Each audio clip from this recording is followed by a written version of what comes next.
রাধে রাধে। কুর্তি ডিজাইনের পার্ট 8 এই ভিডিওতে আমি তোমাদের সাথে এই যে নিচের দিকটাতে কুর্তির ওপেন সাইড যেটা থাকে, মানে কোমরের পর যে ওপেন সাইডটা থাকে, সেই ওপেন সাইডটা আমি আগের পার্টে আমি কিভাবে ফোল্ড করেছিলাম সেটা আমি তোমাদের সাথে দেখিয়েছিলাম।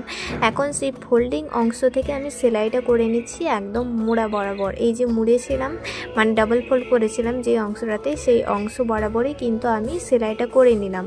তো সেমভাবে আরও এক সাইড দেখো আমি সেলাই করে নিচ্ছি। সেমভাবে দুটো সাইড আমি তোমাদের সাথে শেয়ার করে দিচ্ছি যাতে তোমাদের অসুবিধা না হয়।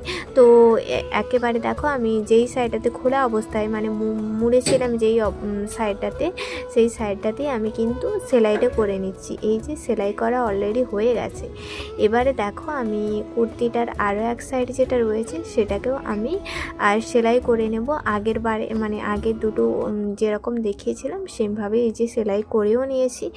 তো এখানে অনেকটাই আমি কমপ্লিট করে নিয়েছি। এই কুর্তি ডিজাইনে আর একটা পার্ট বাকি রয়েছে যেটাতে আমি লেস লাগাবো, সেটা তো পরের পার্টে আসছে। অবশ্যই তার জন্য সাবস্ক্রাইব করে রেখো। রাধে রাধে।